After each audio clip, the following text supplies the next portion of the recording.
Hello friends, welcome to Anusha the world. நான் உங்கள் அனு. இன்றைக்கி ஒரு அட்டகாசமான கிறிஸ்பியான ஈவினிங் ஸ்நாக் ரெசிபி தான் பார்க்க போகிறோம். இது டீ அண்ட் காஃபி கூட வச்சு சாப்பிட்றப்போ அவ்வளோ ஒரு அட்டகாசமாக இருக்கும். நீங்கள் நிறைய வெரைட்டிஸ் ஆஃப் ஃபிங்கர் சிப்ஸ் சாப்பிட்ருப்பீங்க. ஆனால் இது போல் வித்தியாசமான டேஸ்ட்டில் இருக்கிற ஃபிங்கர் சிப்ஸ் ட்ரை பண்ணியிருக்கீங்களா அப்படின்னு தெரியல. இந்த வீடியோவை கடைசி வரைக்கும் ஸ்கிப் பண்ணாமல் பார்த்து தெரிஞ்சுக்கோங்க. இந்த கிறிஸ்பியான ஃபிங்கர் சிப்ஸ் செய்யறதுக்கு இன்றைக்கி நான் இது போல் மீடியம் சைஸ் வாழைத்தண்டை எடுத்திருக்கேன். இதோட நாரையெல்லாம் க்ளீனாக நீக்கிட்டு இது போல் ஃபிங்கர் சிப் டைப்லேயே குட்டி குட்டியாக கட் பண்ணி வச்சுருக்கேன். இதை வச்சு தான் இன்றைக்கி நாம் ஒரு கிறிஸ்பியான செம்ம டேஸ்ட்டில் இருக்கிற இந்த மாதிரி ஃபிங்கர் சிப்ஸ் நாம் செய்ய போகிறோம். வாங்க வீடியோக்குள்ளே போகலாம். ஒரு மிக்சிங் பவுலில் 2 ஸ்பூன் அளவுக்கு கார்ன்ஃப்ளவர் மாவு எடுத்துக்கோங்க. அதே 2 ஸ்பூன் அளவுக்கு மைதா மாவையும் எடுத்துக்கோங்க. இது கூட டேஸ்ட்டுக்கு கொஞ்சமாக உப்பையும் சேர்த்திக்கலாம். இந்த 3 மாவு ஐட்டங்களையும் இப்போ நாம் ஒன்றா ஒரு மிக்சிங் கொடுத்துக்கலாம். ஏன்னா அங்கங்கே உப்புப்பா நின்றும். ஸோ இந்த மாதிரி நல்லாவே ஒரு மிக்சிங் கொடுத்துக்கோங்க. இப்போ இது கூட நாம் கட் பண்ணி க்ளீன் பண்ணி வச்சுருக்கிற இந்த வாழைத்தண்டை இது கூட சேர்த்திக்கலாம். சேர்த்திட்டு இந்த மாவு எல்லாமே இது கூட நல்லாவே கோட்டிங் ஆகிறது போல் இப்படி நல்லா மிக்ஸ் பண்ணி விட்டுருங்க. ஸோ இது கூட தண்ணி எதுவும் சேர்த்திக்காம இந்த வாழைத்தண்டோட ஈரப்பதத்திலேயே இந்த மாவு எல்லாம் இது கூட நல்லா செட் ஆகிற மாதிரி இது போல் நல்லாவே கலந்து விட்டுருங்க.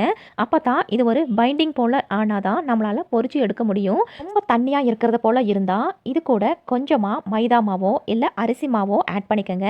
இல்லைன்னா 2 ஸ்பூன் நான் சொன்ன மெஷர்மெண்ட் கரெக்டான அளவில் இருக்கும். அவ்வளோதான். இது இப்போ ஒரு 10 நிமிஷம் அப்படியே இருக்கட்டும். 10 நிமிஷம் கழித்து பார்த்தீங்கன்னா இது போல் நல்லாவே எல்லாத்துக்குமே மாவு எல்லாம் இது போல் நல்லா செட் ஆகிருக்கும். ஸோ 10 நிமிஷம் கழிச்சிட்டு இதை இப்போ நாம் பொரிக்க ஆரம்பிச்சிடலாம். ஆயில் ரொம்பவே சூடாக இருக்கணும். அப்போ தான் கிறிஸ்பியாக வரும். நீங்கள் பிகினராக இருந்தீங்கன்னா இது போல் 1 by 1 முதல்ல போட்டுக்கோங்க. ஏன்னா இதில் ஈரத்தன்மை இருக்கிறதுனால இப்படி நாம் 1 by 1 போடுறப்போ லைட்டாக கையில் தெரிக்கிறது போல் இருக்கும். ஸோ பார்த்து கொஞ்சம் கேர்ஃபுல்லாக தான் போடணும். இப்படி எல்லாத்தையும் போட்டு முடித்ததும் ஆயிலோட பபிள்ஸ் இப்படி ஜாஸ்தியாக தான் இருக்கும். இதை இப்போ நாம் நல்லா கலந்து விட்டுறணும். அப்போ தான் ஒன்றோட ஒன்று ஒட்டாமல் நல்லா கிறிஸ்பியாக வரும். ஸோ இப்படி நல்லாவே கலந்து விட்டுருங்க. ஒரு நீளமான லேடல் இருந்தால் யூஸ் பண்ணிக்கோங்க. ஏன்னா வாழைத்தண்டில் எப்போவுமே ஈரத்தன்மை இருக்கும் அப்படின்னு உங்கள் எல்லாருக்குமே தெரியும். கண்டிப்பாக லைட்டாக இது போல் தெரிக்கத்தான் செய்யும். ஸோ இது போல் ஆயிலோட சலசலப்பு கொஞ்சமாக தான் குறையும், முழுசாகவே குறையாது. நம்ம இந்த அளவுக்கு கலர் சேஞ்ச் ஆனதுக்கப்புறம் இதை நாம் தனியாக எடுத்துக்கலாம். இப்போ பாருங்கள் நல்லாவே கிறிஸ்பியாக வந்திருக்கு. நாம் இப்படி கலந்து விட்டுறப்பவே சூப்பராக நல்லாவே தெரியும். இந்த ஸ்டேஜில் லைட்டாக கலர் சேஞ்ச் ஆகிறப்போ எடுத்து நாம் தனியாக வச்சுக்கணும். ஸோ இதை இப்போ நாம் தனியாக எடுத்துக்கலாம். பாருங்கள் எவ்வளோ கிறிஸ்பியாக வந்திருக்கு. இதே போலவே மிச்சம் இருக்கிறதையும் எடுத்து நான் தனியாக எடுத்து வச்சுக்கிறேன். அவ்வளோதான். இப்போது இதே போலவே அடுத்த பேட்சையும் பொரிச்சிக்கலாம்.